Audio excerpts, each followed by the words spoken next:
Sa Payatas dump site sa Quezon City, isang peligrosong hanap buhay ang hinaharap ng ilang kabataan. Hindi biro to ah.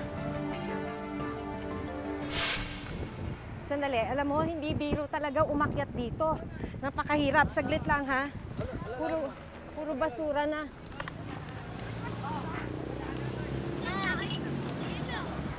Hindi biro tong ginagawa nila kasi kaakyat pa nga lang natin. Puro bubog na. Ito oh, mga bubog.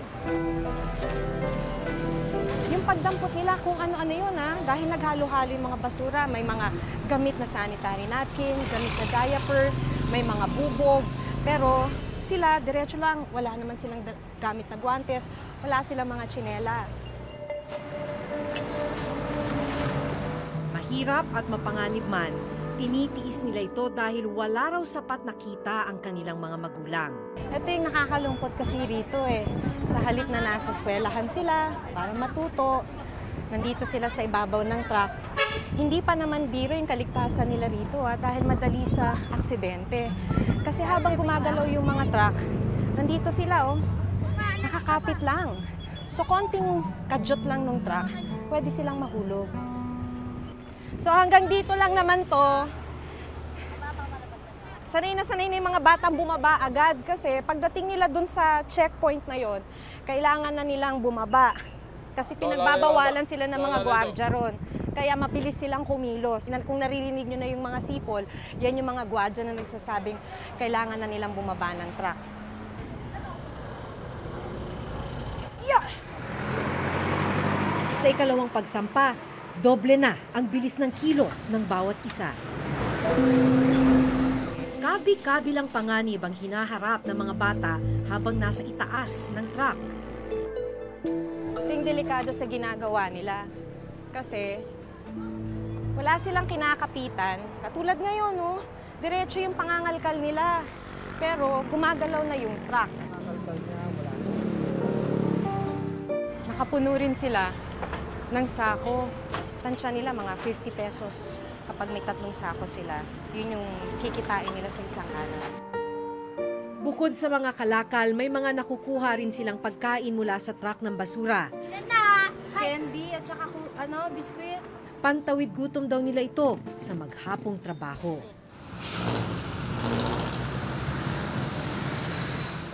Sa edad na 7, isa si Jobert sa mga pinakabatang mangangalakal ng basura dito sa Payatas. Nasa grade 2 si Jobert pero wala siyang pasok dahil araw ng Sabado.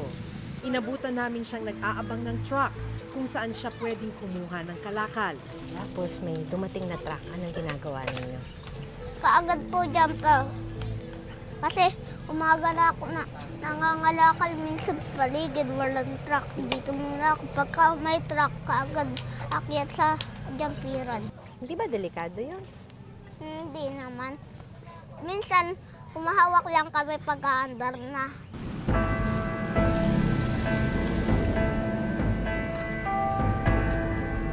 Pagdating ng isang truck, walang takot na umakyat si Jobert para humanap ng kalakal.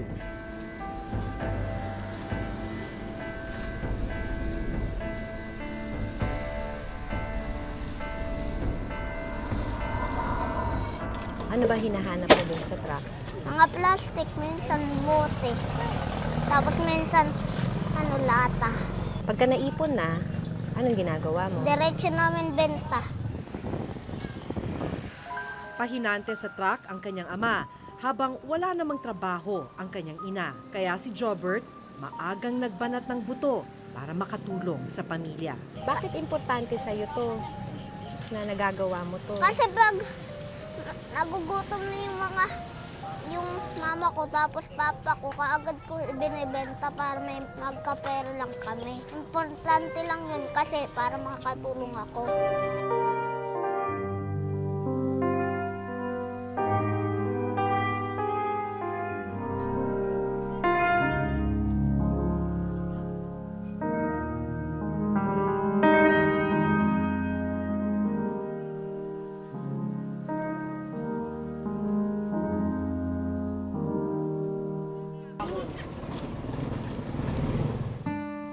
Matapos mag-jumper, Diretso naman siya sa palibot ng dump site para mga lahig ng kalakal na pwedeng maibenta.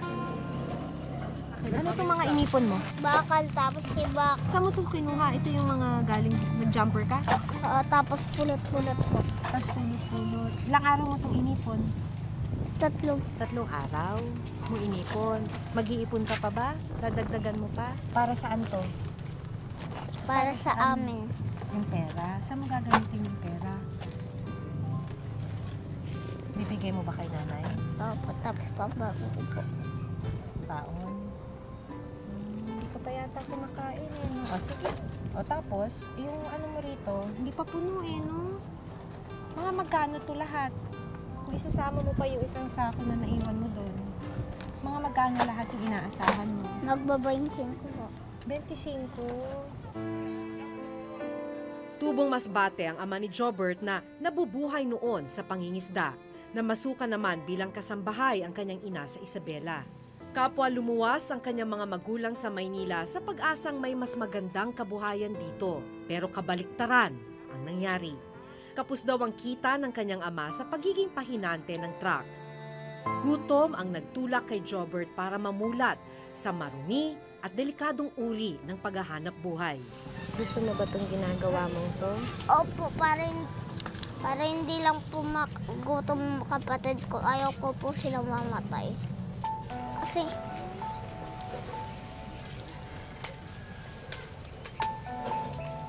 nagugutom yung kapatid ko, kaagad ko binibigyan ng pera para may pagkain po siya.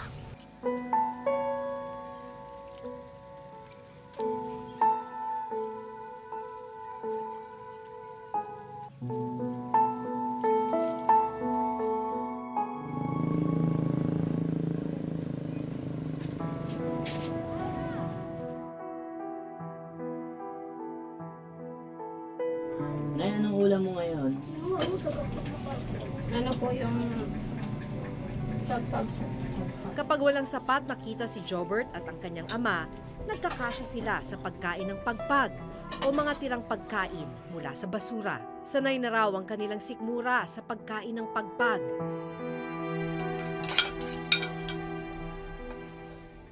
Sa kabila ng hirap na dinaranas, hindi pinababayaan ni Jobert ang kanyang pag-aaral.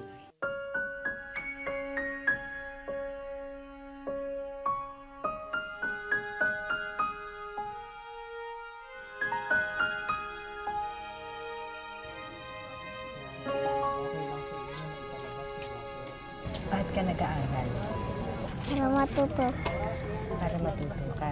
Dahil, paglaki mo, anong gusto mong maging? Game doktor. Anong ginagawa mo para maging doktor ka? Nag-aaral ng mabuti. Hindi ka nawawalan ng pag-asa? Hindi?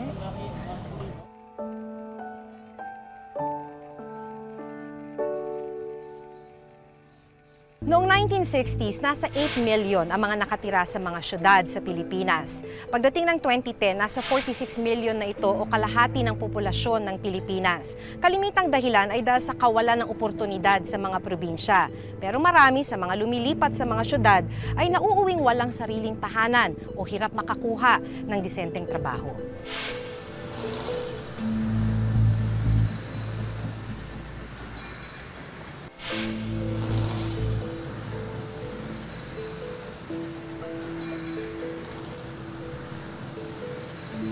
Sa isang pag-aaral na ginawa ng UNICEF, lumalabas na mga batang nasa syudad ang pinakasalat sa mga pangangailangan, gaya ng tubig, pagkain at bahay.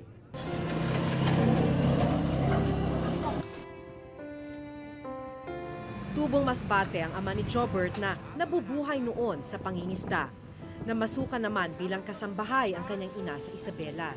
Kapwa lumuwas ang kanyang mga magulang sa Maynila sa pag-asang may mas magandang kabuhayan dito. Pero kabaliktaran ang nangyari. Kapos daw ang kita ng kanyang ama sa pagiging pahinante ng truck.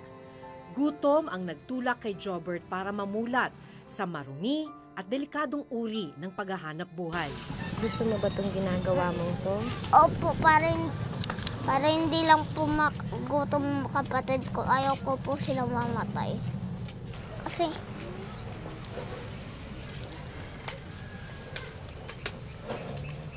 nagugutom yung kapatid ko, kaagad ko binibigyan ng pera para may pagkain po siya. Noong 1960s, nasa 8 million ang mga nakatira sa mga syudad sa Pilipinas. Pagdating ng 2010, nasa 46 million na ito o kalahati ng populasyon ng Pilipinas. Kalimitang dahilan ay dahil sa kawalan ng oportunidad sa mga probinsya. Pero marami sa mga lumilipat sa mga syudad ay nauuwing walang sariling tahanan o hirap makakuha ng disenteng trabaho. Sa pag-aaral ng UNICEF na Children in the Urban World, lumalabas na ang mga batang nasa syudad ang pinakasalat sa tubig, bahay at pagkain. Kahit malapit sila sa mga pasilidad, may ilang mga batang napagkakaitan pa rin ng mga pangunahing pangangailangan. Malulutas lang daw ang problema ng urban migration kapag binigyang tugon ang ugat nito, ang kawalan ng kabuhayan sa mga probinsya. So dapat bigyan niya ng pansin yung pangingisda, yung gulay, yung mga fruits, yung coffee, yung rubber. Bagsak lahat ang produksyon nun di ba? Ang sinasabi natin, mas mataas pa yung pag-angat ng agrikultura nung panahon ni President Arroyo kaysa ngayon, di ba? Isa raw sa patunay ng kawalan ng prioridad sa agrikultura ay ang mabagal na paglago nito. Katunayan, sa nakalipas na 5 taong panunungkulan ni Pangulong Aquino, nasa 2% lang ang growth rate o paglago ng agrikultura sa bansa. Mas mababa ito kumpara sa nakaraang administrasyon. Kung nasaan yung concentration ng mahirap, hindi lumalago, yun yung agriculture na papabayaan, di ba? Meron ngayon tinatawag na Accelerated Sustainable Anti-Poverty Program. Na-identify yung mga poorest provinces kung saan kung magiging mas consolidated yung intervention ng iba't ibang ahensya ng pamahalaan, mas malaki ang tsansa na makapag-create ng trabaho at permanenteng sources ng kita doon sa lugar na yon. Kasama ron ang pagbibigay ng atensyon sa mga farm-to-market roads, pati na rin yung mga shared o common service facility. Ganun din, yung Sustainable Livelihood program ng DSWD ay i-implement din dito sa mga pinakamahihirap na probinsya. Ngayong araw halimbawa, ano oras ka kumain? Hindi pa po ako kumakain. Hindi ka pa kumakain. Ngayong araw, hindi ka pa kumakain. Hindi pa. Bakit? Wala pang perang pambili.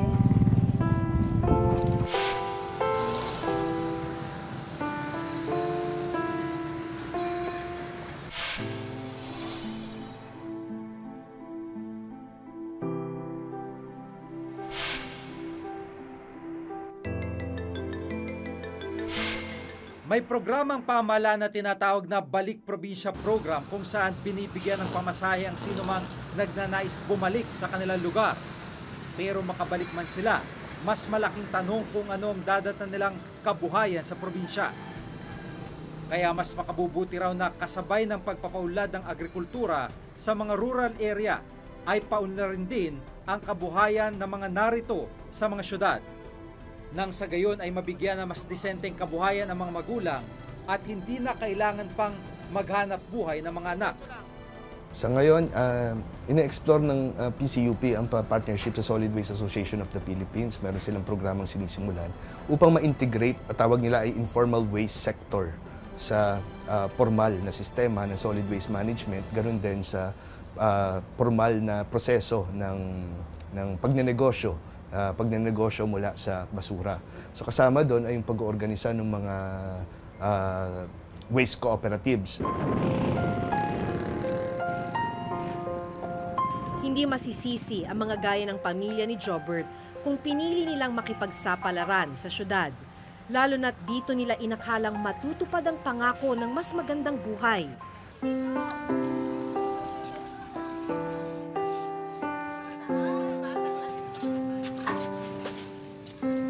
Dahil sa ilang taon nilang paninirahan sa probinsya ay mas nakaranas sila ng hirap. Isa lang ang malinaw saan man sila magpunta at kahit anong sikap nila, salat pa rin sila sa mga pangunahing pangangailangan at kabuhayan. Ngayong araw halimbawa, ano oras ka kumain? Hindi pa po ako kumakain. Hindi ka pa kumakain. Ngayong araw, hindi ka pa kumakain. Hindi pa. Bakit? Wala pang perang pambili? Kahit hindi ka pa kumakain, pumapasok ka sa eskwelahan. Ha? Opo. So, hindi ka nawawalan ng pag-asa? Hindi?